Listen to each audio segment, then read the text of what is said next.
Bab 436, Bangkitnya Prajurit. Gerald melemparkan 6 batu besar lagi ke samping Sang, membuatnya cukup terkejut. Ketika Gerald bertanya apakah Sang tahu berapa banyak biji yang akan dia dapatkan untuk mayat-mayat itu, kekhawatirannya bukannya sia-sia. Itu biji yang banyak. Sang memasukkan semua biji ke dalam dunia batinnya dan berbicara lebih lama dengan Gerald.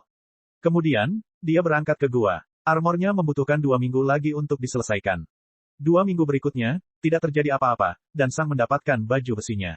Itu tampak seperti yang terakhir dan bahkan sedikit lebih baik. Sekarang, itu bisa memblokir 2 mantra dari penyihir tingkat awal, yang lebih baik daripada mampu memblokir 3 mantra dari penyihir tingkat awal. Dengan demikian, periode pelatihan terisolasi yang panjang dimulai. Sekitar 4 tahun kemudian, sebuah berita menarik datang ke Sang. George telah maju ke tahap jalan sejati lagi, dan kali ini, jalannya sangat bagus.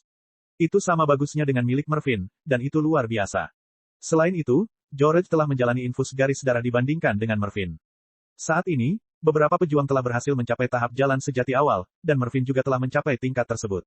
Namun, dengan kembalinya George ke tahap jalan sejati, jalannya yang kuat, dan tubuhnya yang kuat, ia telah mendapatkan kembali gelar pejuang paling kuat di dunia. Jelas sekali, George juga menggunakan teknik penguatan barbar, yang berarti tubuhnya sekuat yang bisa didapat. Dengan bakat dan pengalaman George yang luar biasa, dia yakin bahwa dia lebih kuat daripada rata-rata penyihir tingkat tinggi awal. George juga mencoba berburu monster tahap jalan sejati, dan kekuatannya terbukti luar biasa. Tidak terlalu sulit baginya untuk membunuh monster tahap jalan sejati. Dibandingkan saat George tidak berdaya melawan Exploding Mountain Turtle, George sekarang jauh lebih kuat. Meskipun dia satu tingkat lebih rendah dari sebelumnya, George sekarang jauh lebih kuat daripada sebelumnya. George bahkan melawan monster tahap jalan sejati awal, dan meskipun dia tidak berhasil membunuhnya, dia memaksanya untuk melarikan diri. Pada tahap jalan sejati awal, Mervyn hanya berhasil melawan makhluk buas tahap jalan sejati awal karena kelemahan tubuhnya, yang menunjukkan perbedaan antara dirinya dan George sekarang. Setelah George menguji kekuatannya selama beberapa bulan, dia pergi ke Sang. Dan dia menantangnya untuk berduel. Keduanya berkelahi. Siapa yang menang? Sang, dan itu bahkan tidak dekat. Alasan utama mengapa Sang tidak bisa menang melawan Mervyn di persidangan sekarang menjadi alasan mengapa dia menang melawan George. Sang dapat melepaskan begitu banyak serangan aneh, dan dia bahkan dapat mengubah senjatanya di tengah pertarungan, mengubah gaya dan ritme bertarungnya sepenuhnya. Setiap kali Sang berganti senjata, George merasa seperti sedang bertarung dengan orang yang benar-benar baru. Mereka hampir setara ketika Sang bertarung dengan pedang kolosalnya, tapi begitu dia berganti ke pedang hebatnya, dia mengejutkan George lebih dari sekali, dan memenangkan pertarungan. Sang bahkan belum pernah menggunakan entropi pedang pada George karena dia takut dia akan membunuhnya secara tidak sengaja. Bahkan Sang terkejut dengan betapa mudahnya dia menang. Jalan George sangat mengesankan, tetapi saat dia melawannya, Sang merasa jalan George sama kuatnya dengan miliknya. Jika dia hanya menghitung 1 dari 4 senjatanya. Jadi, sekarang sudah resmi. George telah mendapatkan kembali gelarnya sebagai prajurit terkuat di dunia, namun ia kalah dari Sang setelahnya. Baru 14 tahun yang lalu, Sang kalah melawan Mervyn, tapi sekarang, Mervyn juga tidak akan bisa menang. Sang resmi menjadi prajurit terkuat di dunia. George sepertinya tidak terkejut, dia sudah mengira akan kalah. Namun, itu masih lebih baik daripada tidak bertarung sama sekali. Dulu, George bahkan tidak berani melawan Sang, tapi sekarang, dia sudah mencobanya. George telah kembali ke masa mudanya, seseorang yang bersedia mempertaruhkan nyawanya demi kekuasaan. Keduanya mengobrol lama dan membicarakan masa lalu. Mereka berbagi perspektif dan pengalaman saat bertemu satu sama lain. Tak satu pun dari mereka terkejut dengan apa yang dipikirkan orang lain saat itu. Setelah beberapa saat, George pergi lagi, dan pelatihan Sang dilanjutkan. 1 tahun lagi telah berlalu. Saat ini, terdapat lebih dari 25 prajurit tahap jalan sejati dan lebih dari 80 penyihir tingkat tinggi. Saat Sang tiba di dunia ini, hanya ada 1. Sekarang, ada 25. Banyak hal bisa berubah dalam waktu lebih dari 30 tahun. Bahkan para pejuang pertama yang telah menjalani infus garis darah berhasil maju ke tahap jalan sejati, dan penampilan mereka segera membuat semua orang menyadari bahwa para pejuang bukanlah lelucon. Saat kerajaan Sky Thunder menyadari hal ini adalah ketika George membunuh penyihir tertinggi kerajaan kemurnian sihir. Awalnya, prajurit lain hanya bertarung untuk mendapatkan waktu agar penyihir agung tiba. Bagaimanapun juga, musuh telah mengejutkan mereka. Tapi kemudian, George berhasil membunuh penyihir agung sendirian. Pada saat itu, seluruh dunia seakan terhenti. Seorang penyihir agung telah mati bagi seorang pejuang. Itu sungguh mengejutkan. Segera setelah berita ini tersebar, banyak pejuang di dunia mulai berlatih dengan semangat baru. Mereka bisa menjadi sekuat penyihir. Itu mungkin. Orang-orang yang ingin bergabung dengan Akademi Prajurit dan menjalani infus garis darah meroket. Untungnya, infus garis darah telah menjadi sangat sederhana sehingga dapat dilakukan sendiri oleh prajurit panggung komandan, yang berarti pada dasarnya dapat dilakukan di mana saja. Akademi Prajurit bukan lagi satu-satunya tempat yang menawarkan infus garis darah. Setelah 2 tahun berikutnya, hal itu menjadi normal dan diharapkan para pejuang menjalani infus garis darah. Pada saat yang sama, karena penambahan prajurit tahap jalan sejati, garis depan kembali stabil, meskipun kerajaan kemurnian sihir telah meningkatkan tekanan mereka lebih jauh lagi.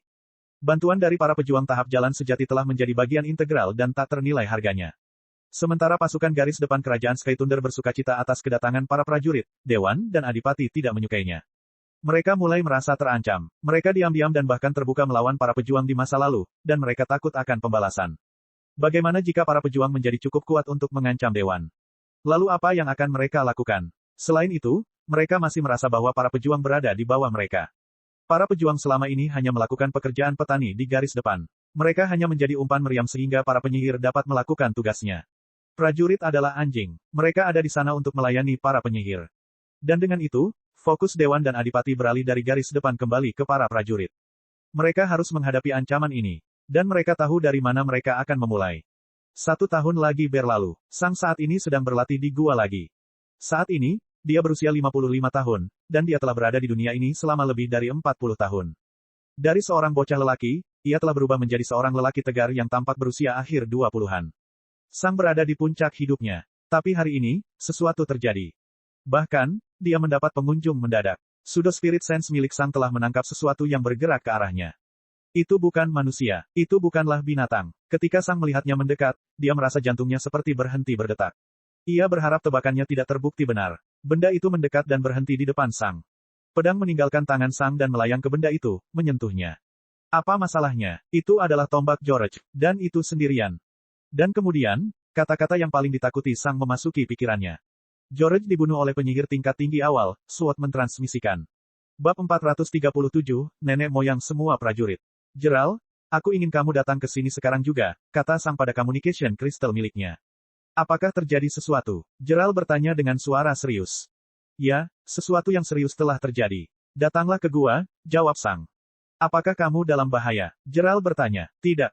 Aku akan sampai di sana 5 menit lagi, kata Gerald sebelum memutuskan sambungan. 5 menit berikutnya, Sang hanya menunggu di tengah gua. Tombak itu telah memberitahu pedang tentang semua yang terjadi, dan pedang telah memberitahu Sang. Hari yang ditakuti Sang karena berbagai alasan akhirnya tiba. Dia telah kehilangan salah satu temannya, dan dia tahu bahwa dia tidak bisa berbuat apa-apa saat ini. Ketika Sang melawan Mervyn di persidangan, dia menyadari bahwa suatu hari, salah satu temannya akan mati, dan dia akan dipaksa untuk berdiri dan hanya menonton. Sang telah mengutamakan kekuatannya di atas segalanya, dan inilah pengorbanan yang telah dia pilih. Dewan kemungkinan besar sudah memiliki persiapan jika ada berita yang tersebar, dan seseorang datang untuk membalas dendam. Entah penyihir yang lebih kuat akan menunggu di dekat si pembunuh, atau Dewan telah menyiapkan semacam lingkaran sihir pengawasan untuk merekam tindakan Sang yang membunuh penyihir tertinggi di kerajaan mereka.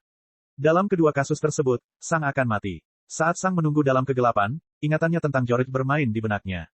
Dia ingat ketika George mengundangnya ke kantornya. Saat itu, Sang membenci George. George tampak begitu dingin dan brutal di matanya.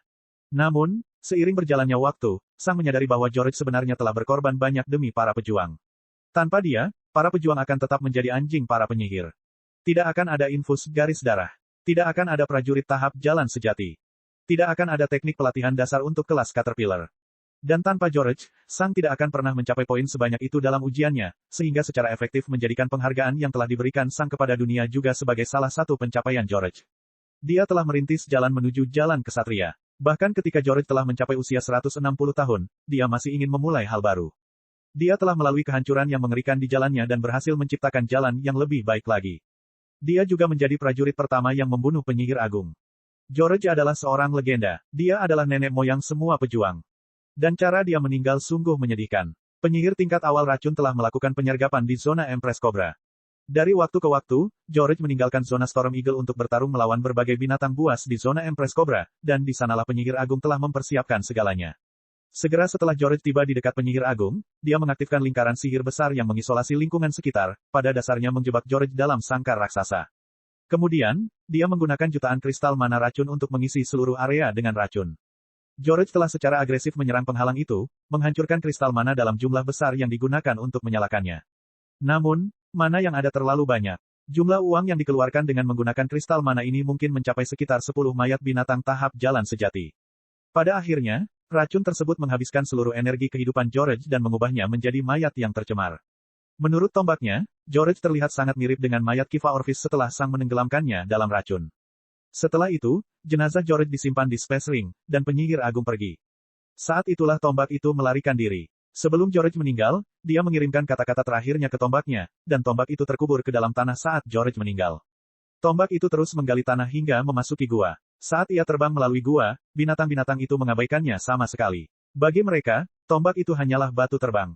Dan begitulah tombak itu sampai ke tangan Sang. Ada 3 bagian dalam pesan terakhir George. Bagian pertama adalah untuk tombaknya. Dia berterima kasih padanya karena telah menjadi temannya selama bertahun-tahun ini.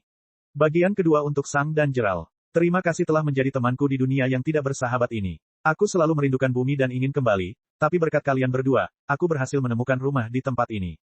Hari ini, aku akan mati bukan demi kekuasaan, tapi demi kekayaan. Sebagai permintaan terakhirku, aku ingin kamu membunuh setiap anggota dewan dan semua duke. Dia tidak punya banyak waktu untuk mengucapkan kata-kata terakhirnya, itulah sebabnya dia meninggalkan pesan singkat dan sederhana ini. George tidak ingin mati. George meninggal dalam keadaan marah dan sedih, dan pesan terakhirnya menunjukkan hal itu dengan sangat jelas. Alih-alih hanya mendoakan yang terbaik untuk teman-temannya, seluruh pikirannya terfokus pada balas dendam. Dia hanya bisa memikirkan balas dendam di saat-saat terakhir hidupnya. Dapat dimengerti, mengingat keadaan kematiannya. Bagian ketiga dan terakhir dari pesan terakhir George adalah teknik untuk para pejuang. Itu adalah sesuatu yang telah dia kembangkan selama beberapa waktu, dan hampir selesai. Ini hanya membutuhkan sedikit lebih banyak pekerjaan. Sungguh ironis. Jika tekniknya sudah selesai, George mungkin tidak akan mati. Teknik ini akan memungkinkan seseorang untuk mengontrol senjatanya dari jarak jauh dengan kekuatan jalurnya. Kekuatannya tidak akan terlalu kuat, dan tidak akan terlalu cepat. Namun, dengan menggunakan beberapa trik cerdas, teknik ini dapat memberikan daya angkat yang lebih besar pada senjata daripada berat prajurit dan senjatanya. George telah menciptakan teknik yang memungkinkan seseorang terbang dengan berdiri di atas senjatanya, tetapi mereka harus berada di tahap jalan sejati terlebih dahulu. Satu-satunya kelemahannya adalah prajurit itu tidak bisa bertarung saat berada di udara karena seluruh kekuatan mereka terfokus pada menjaga senjatanya tetap di udara. Jika George memiliki versi lengkap dari teknik ini, penyihir agung mungkin tidak akan menyadarinya. Lagi pula, dia tidak akan berjalan ke zona Empress Cobra tetapi terbang ke sana. Sayangnya, tidak ada pertanyaan jika di dunia ini. George sudah meninggal, dan tidak ada yang bisa dilakukan Sang atau Gerald. Sang hanya bisa mengepalkan tangannya karena frustrasi dan marah. Dia tidak bisa melakukan apapun saat ini. Dewan akan siap jika dia mencoba melakukan apapun, dan Sang akan mati. Jika Sang memutuskan untuk mengambil jalan yang lebih mudah, dia sudah berada di tahap jalan sejati dan akan cukup kuat untuk membuat perbedaan. Namun, Sang telah memilih jalannya. Dia tahu bahwa dia akan menghabiskan banyak waktu dalam tahapannya karena dia ingin selalu mencapai puncak fondasinya. Sang tidak ingin melakukan apapun selain menyerang si pembunuh, membunuh mereka, membunuh para duke, dan membunuh dewan. Tapi tidak ada yang bisa dia lakukan saat ini. Sang merasakan rasa roh Gerald. Sang tidak menjawab. Beberapa detik kemudian, Gerald tiba, dan dia melihat tombak yang sepi itu. Gerald menarik napas dalam-dalam. Apakah dia? Sang mengangguk. Gerald menutup matanya selama beberapa detik. Siapa yang melakukannya? Sang bisa merasakan kemarahan dan kebencian Gerald yang tertahan dalam suaranya. Bab 438, Rencana Masa Depan. Sang memberitahu Gerald semua yang telah terjadi, dan dia bisa melihat kemarahan dan kebencian Gerald di matanya. Dewan, kata Gerald dengan suara berbisa. Sang belum pernah mendengar Gerald menjadi emosional seperti ini sebelumnya. Dia selalu sangat sopan, ramah, dan periang, tapi sekarang, dia terlihat sangat marah. Sang tidak mengatakan apapun. Apakah kamu akan membalas dendam? Gerald bertanya dengan suara gelap dan mata menyipit. Sang perlahan menggelengkan kepalanya. Belum. Gerald berteriak dengan marah. George meninggal, dan kamu tidak akan berbuat apa-apa. Sang mengerutkan alisnya dan memandang Gerald. Aku sudah memberitahumu tentang jalan yang telah kupilih. Pergi sekarang sama saja dengan bunuh diri. Gerald mengepalkan tangannya hingga darah mengucur, tapi kemudian, dia menarik napas dalam-dalam. Aku minta maaf, kata Gerald. Saya kehilangan kendali atas diri saya sendiri. Aku memintamu membalas dendam adalah tindakan bodoh dan munafik bagiku. Aku bisa melakukannya dengan kekuatanku. Aku benar-benar minta maaf, Sang, kata Gerald. Aku tidak menyalahkanmu, jawab Sang. Kita semua mengatakan hal-hal buruk dalam situasi yang mengerikan. Kaulah yang memberitahuku bahwa bahkan para penyihir tertinggi pun kehilangan kendali atas emosi mereka dan terkadang melakukan hal-hal bodoh. Gerald tertawa kecil, tapi terdengar sangat tidak wajar dan dipaksakan. Jelas sekali, dia sedang tidak ingin tertawa atau bercanda. Apakah kamu punya rencana? Sang bertanya. Gerald melihat ke samping. Saya telah membuat beberapa rencana selama beberapa dekade terakhir, namun ini belum waktunya untuk merealisasikannya. Kemudian, Gerald melihat ke arah Sang. Semuanya mengharuskanmu untuk mencapai tahap jalan sejati terlebih dahulu. Aku membutuhkan seseorang yang bisa membunuh penyihir menengah atas. Sang mengangguk. Rencana apa? Gerald kembali menarik napas dalam-dalam. Saya terjebak di antara ketiganya, tidak yakin mana yang harus saya pilih. Lalu, cahaya agresif muncul di mata Gerald. Tapi sekarang, aku yakin yang mana yang akan kupilih. Dia menatap mata Sang dalam-dalam dengan tatapan tajam. Ini adalah rencana yang paling berbahaya, dan kamu harus melawan banyak penyihir tinggi satu demi satu. Kamu akan menjadi orang yang paling berbahaya selama semua ini, dan keberhasilan seluruh rencana ada di pundakmu. Jika kamu mengacaukannya, semua orang akan mati, termasuk saya. Tidak masalah, jawab Sang segera. Gerald sedikit terkejut dengan penerimaan cepat Sang. Kamu tidak takut? Saya tidak takut berkelahi, kata Sang. Saya takut tidak bisa bertarung sama sekali, yang secara sempurna mencerminkan situasi saya saat ini. Saat itu, suara Sang mulai sedikit bergetar. Kau tidak tahu betapa aku ingin lari ke sana dan membunuh semua duke dan dewan. Aku sangat ingin membunuh mereka. Sang memejamkan mata dan menarik napas dalam-dalam untuk menenangkan diri. Namun, aku terjebak di sini karena jalan yang telah aku pilih. Saat ini, saya tidak memiliki kekuatan untuk membuat perbedaan, dan saya tidak akan mendapatkan kekuatan seperti itu di masa mendatang. Temanku baru saja meninggal, tapi aku hanya bisa menonton dan tidak berbuat apa-apa. Saya hanya bisa berlatih. Itu dia. Gerald bisa merasakan rasa frustasi Sang. Dia berada dalam situasi yang sama saat ini. Rencananya belum siap untuk dilaksanakan, yang berarti dia juga hanya bisa duduk dan menonton. Untuk beberapa saat berikutnya, tidak ada yang mengucapkan sepatah kata pun. Apa yang ingin dilakukannya sekarang? Gerald bertanya, mengacu pada tombak. Balas dendam, kata Sang. Keinginan terakhir George adalah tujuannya. Tidak peduli apa yang perlu dilakukannya. Ia hanya ingin membunuh semua orang yang George ingin mati. Gerald hanya melihat tombaknya. Bolehkah aku berbicara dengannya? Dia bertanya. Senjata semacam ini hanya bisa berkomunikasi dengan pemiliknya dan senjata lainnya, kata Sang. Bahkan aku pun tidak bisa berbicara dengannya. Pedang harus memberitahuku apa yang dikatakannya. Gerald hanya mengangguk. Kalau begitu, tidak ada perubahan di masa mendatang, katanya. Tidak ada yang berubah, Sang membenarkan, setidaknya, sampai waktunya tiba. Sampai waktunya tiba, kata Gerald sambil mengangguk. Apakah kamu ingin mengumumkan kematian George? Sang bertanya. Gerald perlahan menggelengkan kepalanya. Tidak, ini bukan waktu yang tepat. Untuk saat ini, Dewan tidak tahu bahwa rahasia mereka telah terbongkar. Mereka mungkin akan meninggalkan beberapa jejak di zona Empress Cobra yang membuatnya tampak seperti pertarungan besar antara binatang buas dan George terjadi. Selain itu, mereka mungkin akan melemparkan mayat George ke monster tahap jalan sejati secara acak untuk dimakan. Ini adalah cara teraman untuk menjaga agar kebohongan tetap bisa dipercaya. George hanya menunjukkan dirinya sedikit lebih baik daripada kamu dalam beberapa tahun terakhir, dan kepergiannya tidak akan membuat orang terkejut. Dalam beberapa bulan, aku akan bertindak seolah-olah aku sedang mencarinya, dan aku mungkin akan menemukan beberapa jejak yang mengarah pada binatang buas. Aku akan membunuh binatang itu sebagai balas dendam dan kembali. Pada tahun-tahun berikutnya, aku akan bertindak mencurigakan terhadap Dewan. Lagi pula, bertindak seolah-olah aku benar-benar percaya akan kebohongan itu sungguh sulit dipercaya. Mereka sudah mengira aku akan mencurigai mereka, tapi tanpa bukti kuat, aku tidak akan berdaya. Selama beberapa tahun ke depan, kematian para prajurit akan meningkat sementara semakin banyak dari mereka yang dikirim ke garis depan. Untuk saat ini, tidak ada yang bisa saya lakukan mengenai hal itu. Aku harus memakan semua ini sampai kamu mencapai tahap jalan sejati. Tapi kalau begitu, kami akan membalas dendam. Sang mengangguk. Kalau begitu, itulah rencananya. Gerald juga mengangguk. Sang, aku tidak ingin kamu terburu-buru demi membalas dendam. Jika kamu tidak sepenuhnya siap, semuanya akan sia-sia. Aku membutuhkanmu sekuat mungkin. Jangan khawatir, jawab Sang. Aku tahu. Aku hanya berharap kamu tidak pergi ketika waktunya tiba. Kamu tidak perlu khawatir tentang itu, kata Gerald dengan mata menyipit. Selama beberapa anggota Dewan atau Raja Sky Thunder tidak menyerangku, aku tidak akan mati. Aku bisa menjanjikan itu padamu. Sak mengangguk. Kalau begitu, senang mendengarnya. Gerald juga mengangguk, dan setelah itu, Gerald pergi. Mereka harus menunggu Sang mencapai tahap jalan sejati terlebih dahulu. Setelah Gerald pergi, tombak itu melayang ke dinding gua dan bersandar padanya. Itu tampak seperti senjata biasa. Untuk beberapa saat, Sang memandangi tombak itu. Pedang, jika aku mati, apakah kamu juga ingin membalas dendam? Dia bertanya. Tujuanku adalah menjadi senjata terkuat, jawab Sword. Dengan kekuatan yang cukup, aku bisa membalas dendam. Sang hanya mengangguk. Pedang berbeda dari tombak. Tombak hanya ingin membalas dendam, sedangkan pedang hanya menginginkan kekuatan. Setelah menanyakan pertanyaan itu pada Sword, Sang melanjutkan latihannya. Dia harus menjadi lebih kuat. Bab 439, 4 senjata, 4 kedekatan. Sang melanjutkan pelatihan di dalam gua. Selama beberapa tahun, Sang sepertinya menghilang dari muka dunia. Orang-orang tahu tentang Count Sword yang misterius, tapi hampir semua dari mereka belum pernah melihatnya.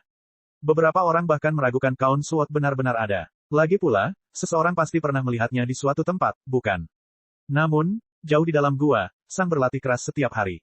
Dia hanya fokus pada kekuatannya sendiri, tidak pada yang lain.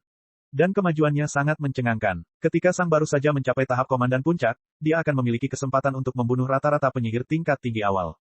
Tapi sekarang, Sang bahkan mungkin bisa melawan penyihir tingkat tinggi awal. Kekuatan fisik Sang tidak meningkat sama sekali. Peningkatan kekuatannya semua disebabkan oleh pelatihannya yang rajin dalam jalurnya. Saat Sang melanjutkan latihannya, Georges Spear terus mengikutinya. Itu tidak membantu atau mendekat, tetapi tetap berada di sekitar Sang. Sang menduga dia dan Sword adalah orang yang paling dekat dengan Georges Spear, itulah sebabnya dia mengikuti mereka. Beberapa bulan berlalu, suatu hari, Georges Spear mendekati Sang atas kemauannya sendiri.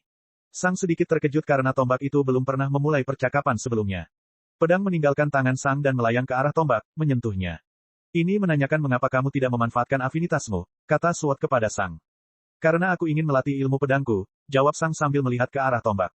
Saat ini, aku sedang menempa jalanku, dan aku hanya menggunakan afinitasku dalam pertarungan sungguhan. Jika aku menggunakan semua kemampuanku sepanjang waktu, lawanku tidak akan bisa hidup lama. Tombak George tidak bergerak. Dikatakan bahwa bukan itu maksudnya, kata Sword. Sang mengangkat alisnya. Dikatakan bahwa membagi afinitas dan ilmu pedangmu ke dalam kategori terpisah adalah hal yang bodoh, kata Sword. Sang mengerutkan alisnya. Bisakah kamu menjelaskan maksudmu? Dikatakan bahwa kamu harus mengambil teknik jarak jauh yang kamu peroleh sebagai contoh. Menggunakannya tanpa affinity akan membuatnya jauh lebih lemah. Ini jelas merupakan teknik yang dirancang untuk senjata, tapi kekuatannya akan meningkat dengan menggunakan affinity, sesuatu yang tidak dilakukan George, memiliki akses ke. Jika kamu bisa menggabungkan serangan jarak jauh dengan affinity, kamu juga harus bisa menggabungkan serangan lain dengan affinity-mu. Kami telah bertarung berkali-kali sebelumnya, tapi kami hanya menggunakan afinitas kami seperti ini dengan teknik jarak jauh, bukan dengan yang lainnya. Sang mengusap dagunya dengan alis berkerut saat dia berpikir. Dikatakan bahwa Anda sedang mengejar jalan George, jalan seseorang yang tidak memiliki akses ke afinitas. Prajurit seperti Mervyn memanfaatkan afinitas mereka dan meningkatkan kekuatan teknik mereka dengan cara ini.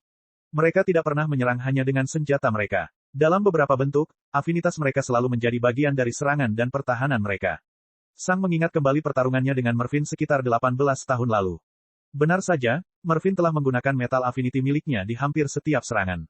Itu membuat pedangnya bergerak lebih cepat dan melepaskan lebih banyak kekuatan. Sang juga ingat berbagai pejuang yang dia lawan dalam persidangan. Bahkan rata-rata prajurit panggung komandan akhir menggunakan afinitas mereka dalam kombinasi dengan teknik mereka. Bagaimana saya bisa mengintegrasikan afinitas saya ke dalam teknik saya? Terlebih lagi, bagaimana saya bisa mengintegrasikannya sedemikian rupa sehingga tidak terus-menerus menguras energi hidup saya? Sang memikirkan senjatanya dan afinitasnya. Pedang kolosal miliknya sangat defensif dan sangat fokus pada serangan balik. Pedang hebatnya terfokus pada melancarkan serangan yang sedikit namun sangat dahsyat dan eksplosif. Pedangnya terfokus pada sejumlah serangan dengan kekuatan yang besar. Pedang panjangnya terfokus pada serangan cepat yang sangat bergantung pada penggunaan energi kehidupan dan afinitas Sang. Afinitas api miliknya sebagian besar digunakan dengan serangan jarak jauh. Afinitas esnya tidak benar-benar digunakan dalam serangan apapun. Light affinity-nya tidak digunakan sama sekali. Afinitas kegelapannya sebagian besar digunakan dengan pedang panjang Sang.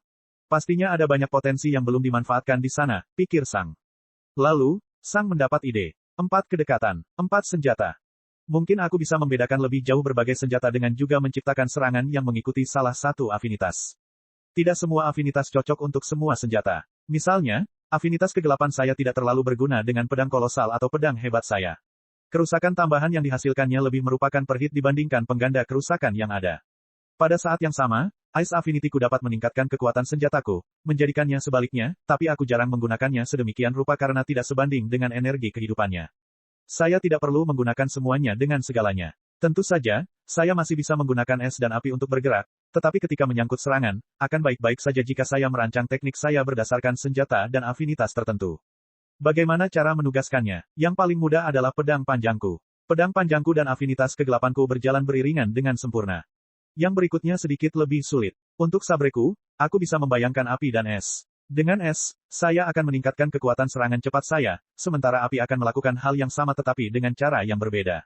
Saya juga bisa menggunakan api dengan teknik jarak jauh saat menggunakan sabre saya. Pedang hebatku sepertinya serupa, tapi sebenarnya lebih mudah untuk menugaskan pasangan padanya. Pedang hebatku tidak melepaskan banyak serangan, tapi semuanya didukung oleh bobot dan kekuatannya yang kuat. Api sama seperti afinitas kegelapanku, sesuatu yang bisa terkena satu pukulan. Es meningkatkan kekuatan seranganku. Jadi, pedang hebat harusnya dipadukan dengan es. Itu akan memasangkan saber dengan api. Dan pedang kolosalku dengan cahaya. Saat itu, Sang hanya memandang ke depan dengan ketidakpastian. Saya belum pernah benar-benar menggunakan Light Affinity saya. Pada dasarnya itu ada begitu saja. Maksudku, Light Affinity tidak terlalu berguna dalam pertarungan karena tubuh prajuritku. Jika aku tidak memilikinya, aku bisa menggunakannya untuk menyembuhkan diriku sendiri, tapi menggunakan tubuh prajuritku jauh lebih baik. Sang melihat ke samping. Namun, semua yang aku tahu tentang afinitas cahaya adalah hal-hal yang aku pelajari sebagai siswa panggung prajurit. Saya bisa membayangkan cahaya tidak berguna dalam pertarungan di level seperti itu, tapi apakah itu masih terjadi di level yang lebih tinggi? Maksudku, bumi punya laser. Saya rasa saya tidak memiliki kekuatan untuk menciptakan sesuatu seperti laser, tapi mungkin ada sesuatu yang bisa saya lakukan. Tetapi itu mungkin bukan pendekatan yang tepat. Pedang kolosalku sebagian besar terfokus pada pertahanan, dan afinitas cahayaku juga sebagian besar terfokus pada pertahanan. Apakah ada cara untuk menggunakan cahaya secara defensif tanpa hanya menyembuhkan? Sang merenungkan pemikiran itu sejenak. Mungkin ada, tapi saya tidak tahu. Ini pada dasarnya adalah wilayah baru bagi saya, yang berarti saya harus memulai dari titik nol. Tapi kemudian, alis Sang terangkat. Tidak, aku tidak harus memulai dari nol. Terima kasih, kata Sang pada tombak itu. Kamu telah memberiku banyak hal untuk dipikirkan. Dikatakan bahwa itu hanya membantu karena tidak melihat bakat yang Anda sia-siakan, kata Sword kepada Sang. Sang hanya tersenyum sedikit. Terima kasih. Setelah itu, tombak itu kembali ke dinding. Dan Sang mengeluarkan kristal komunikasinya. Meskipun jalur prajurit sebagian besar tidak diketahui mulai sekarang, jalur penyihir sangat jelas untuk dilihat semua orang. Mengapa tidak bertanya pada mage? Sang menghubungi Gerald dan bertanya tentang kegunaan Light Affinity yang tidak berhubungan dengan penyembuhan. Dan Sang akhirnya mendapatkan jawabannya. Ya, itu akan berhasil. Dia akhirnya bisa memanfaatkan Light Affinity miliknya. Bab 440, Mengubah Dunia. Beberapa menit kemudian, Sang meninggalkan gua dan pergi ke tempat Gerald berada saat ini. Gerald hanya menyerahkan beberapa buku besar kepada Sang, dan Sang berangkat ke gua lagi. Begitu dia kembali, Sang membaca semua buku. Buku-buku ini adalah ringkasan ejaan, dan pada dasarnya mencantumkan setiap mantra penyihir sejati standar yang diketahui kerajaan Skythunder. Sesuatu seperti itu akan berharga dengan harga yang luar biasa, tapi Gerald memberikannya begitu saja kepada Sang. Tentu saja, ringkasan mantra ini sangat berharga, tetapi nilainya masih dianggap sebagai emas. Sang bisa memburu monster tahap jalan sejati. Jika dia ingin membayar kembali Gerald, dia hanya perlu menyerahkan satu mayat, dan dia akan membayar jauh lebih banyak daripada hutangnya. Tentu saja, Sang tidak tertarik mempelajari sihir. Dia hanya melihat mantra dan cara kerjanya untuk mendapatkan inspirasi untuk tekniknya. Sang tidak lagi berada pada level di mana dia perlu mempelajari teknik orang lain. Tidak, dia perlu menciptakan tekniknya sendiri. Selain itu, dengan kekuatan jalur Sang, dia lebih dari memenuhi syarat untuk menciptakan teknik semacam itu. Selama 2 tahun berikutnya, jalan Sang tidak mengalami banyak kemajuan. Dia sepenuhnya fokus untuk menghasilkan teknik baru dan mencoba memanipulasi mana dan afinitasnya dengan cukup baik untuk benar-benar menggunakannya. Dia menciptakan beberapa hal, tapi dia juga menemukan beberapa hal yang berguna. Setelah mendapatkan kerangka yang baik untuk gaya bertarungnya di masa depan, Sang melanjutkan untuk mewujudkan gaya bertarung barunya menjadi kenyataan. Permulaannya sulit karena ini adalah ladang baru bagi Sang. 3 tahun kemudian, Sang hanya mengalami sedikit kemajuan. Setidaknya, itulah yang dirasakannya. Ketika Sang benar-benar melihat peta bintang, dia menyadari sesuatu. Pecahan-pecahan yang melambangkan afinitas Sang yang berbeda mulai terhubung dengan jalan Sang. Hal ini tidak meningkatkan kemajuan sebenarnya dari jalurnya namun membuatnya lebih luas dan lebih kuat. Saat ini, keempat jalan itu bahkan lebih lebar dari jalan Mervyn, menunjukkan kekuatan konyol mereka. Sang menyadari bahwa dia sedang menuju sesuatu yang besar, dan tekadnya untuk terus menempuh jalan ini semakin meningkat. 5 tahun kemudian, Sang berhasil mengintegrasikan afinitasnya sepenuhnya dengan jalannya. Dalam 10 tahun terakhir ini, jalur Sang belum berkembang, namun semakin melebar. Saat ini, jalur Sang masih tertahan di atas 50%, namun tidak bisa dibandingkan dengan versi sebelumnya. Mulai saat ini dan seterusnya, Sang fokus untuk mengembangkan jalurnya lagi dengan lebar barunya. Selama beberapa tahun terakhir, semakin banyak lagi prajurit tahap jalan sejati dan penyihir tingkat tinggi yang muncul. Sayangnya, jumlah kematian di antara para pejuang tahap jalan sejati meningkat. Mereka mulai dikirim untuk misi sembrono atau menghilang secara misterius. Yang terpenting, para prajurit yang mati adalah semua prajurit yang tidak terlalu senang dengan para penyihir. Saat ini, para pejuang mulai menyadari bahwa Dewan berada di balik semua ini. Sayangnya, mereka tidak punya kekuatan untuk melawan Dewan. Tapi ada sesuatu yang bisa mereka lakukan. Lebih sedikit pejuang yang muncul di garis depan kritis, bahkan ketika imbalan besar dijanjikan. Lebih banyak pejuang hanya melakukan hal-hal penting yang diharapkan dari mereka tetapi tidak lebih dari itu. Mereka hanya melakukan hal minimal dan berusaha untuk tetap hidup. Selain itu, banyak pejuang yang kuat bahkan tidak mengumumkan kekuatan baru mereka atau menunjukkan diri mereka di depan umum. Ketika tidak ada yang tahu keberadaan mereka, mereka tidak bisa dipaksa untuk bertarung di garis depan. Singkatnya, mereka sudah menyerah pada kerajaan Skythunder. Jika pemimpin tidak menghormati mereka, mereka juga tidak akan menunjukkan rasa hormat. Karena perubahan yang lambat ini, garis depan antara kerajaan Sky Thunder dan kerajaan kemurnian sihir menjadi berdarah lagi. Tekanan terhadap kerajaan Sky Thunder meningkat, dan Dewan terpaksa menurunkan tekanan yang mereka berikan pada para prajurit. Sayangnya, tidak ada cara untuk mengumumkan hal seperti itu. Segala sesuatu yang mereka lakukan sebelumnya telah dilakukan secara sembunyi-sembunyi. Jika mereka sekarang mengumumkan bahwa mereka tidak lagi melakukan hal-hal ini, itu sama saja dengan memberitahu semua orang bahwa merekalah yang bertanggung jawab atas sebagian besar kematian para prajurit. Banyak hal yang berubah di dunia selama bertahun-tahun, tapi bagi Sang, tidak ada yang berubah. Dia masih berada jauh di dalam gua, mengerjakan kekuatannya. Saat ini, Count Sword telah benar-benar dilupakan. Kuliah umum politik masih menyertakan dia, tapi pada dasarnya dia hanya catatan kaki, dan tidak ada yang peduli. Bahkan jika Count Sword benar-benar ada, dia hanyalah seorang prajurit panggung komandan puncak yang sangat kuat dan berbakat. Saat ini, terdapat banyak prajurit tahap jalan sejati awal dan bahkan beberapa prajurit tahap jalan sejati menengah. Bahkan ada beberapa prajurit yang mencapai tingkat kekuatan Mervin. Seluruh dunia sedang berubah, dan bahkan jika Count Sword benar-benar ada, dia hanya akan menjadi peninggalan masa lalu. Dia mungkin luar biasa saat itu, tetapi apakah dia masih luar biasa saat ini? Dan juga, jika pria itu benar-benar sangat kuat, mengapa dia belum berada di tahap jalan sejati? Bukankah dia akan menunjukkan dirinya? Prajurit Trupat Stage membutuhkan sumber daya dan pengalaman. Bukankah dia ingin melawan penyihir? Bagaimana dia bisa melawan penyihir jika dia tidak menunjukkan dirinya? Namun, meskipun Sang mengetahui semua ini, dia tidak peduli. Dia sedang mengerjakan sesuatu yang penting. Kekuatannya meningkat dari hari ke hari, dan Sang dapat melihat kekuatan yang dilambangkan oleh jalannya. Sang tetap berada jauh di bawah tanah, dan lebih banyak waktu berlalu. 2 tahun kemudian, kabar buruk sampai ke telinga Sang. Ranos telah meninggal. Dia kemungkinan besar telah dibunuh oleh Dewan. Sang hanya bisa menarik napas dalam-dalam dan terus mengerahkan kekuatannya.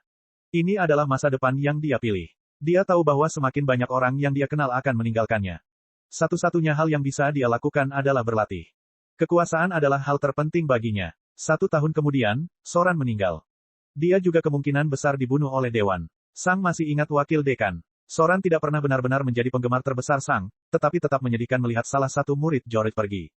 Murid George yang lain, wanita Fiera, telah dikirim ke garis depan sebagai hukuman. Dia bertindak berlebihan saat berburu binatang dan membahayakan ekosistem. Sang menduga dia juga tidak akan bisa hidup lebih lama lagi. Sepertinya Dewan secara sistematis menyingkirkan semua orang penting di Akademi Prajurit Lama. 1 tahun kemudian, Guru Niria meninggal. Dialah yang memberi Sang kuota untuk hari kekacauan, dan dia juga yang memberinya biji kegelapan. Dia tidak melihatnya selama 50 tahun. Lalu, 1 tahun kemudian, Matthew Wu meninggal. Hal ini sangat memukul Gerald. Matteo adalah satu-satunya pewarisnya, dan dia memiliki masa depan cerah di depannya. Dia adalah seorang pejuang panggung komandan puncak yang kuat dan seorang penyihir sejati puncak yang kuat pada saat yang sama. Dia mungkin adalah orang paling kuat di panggung komandan selain Sang. Dan justru itulah masalahnya. Dia terlalu kuat, dan dia adalah putra Gerald. Dia adalah ancaman terbesar bagi Dewan. Namun, meski putra Gerald meninggal, dia tidak pernah mendesak Sang untuk bergegas. Dia tahu bahwa Sang membutuhkan banyak waktu. Satu demi satu teman meninggalkan kehidupan Gerald, dan itu sangat sulit baginya. Semakin banyak kematian yang terjadi, para prajurit menjadi semakin sulit diatur, yang memaksa para penyihir untuk mengambil sikap yang lebih berwibawa. Para prajurit tidak senang, dan lebih dari satu dari mereka melawan para penyihir, yang datang untuk membawa mereka ke garis depan, sampai mati. Kekuatan kerajaan Sky Thunder meningkat, namun seiring dengan perkembangan baru, kekuatan tersebut tidak meningkat secepat mungkin. Ketika Sang mendengar tentang perkembangan ini, dia menyadari bahwa kerajaan Sky Thunder menjadi semakin mirip dengan kerajaan Grand Mountain. Sang hanya bisa melanjutkan pelatihan. 2 tahun kemudian, perkembangan besar dalam perang terjadi. Kerajaan Black Shadow telah berkurang menjadi hanya 30% dari ukurannya, dan dalam keputusasaannya, ia menyerang kerajaan Spirit Spring. Kerajaan Grand Mountain telah memperoleh banyak wilayah, namun kehilangan lebih banyak lagi.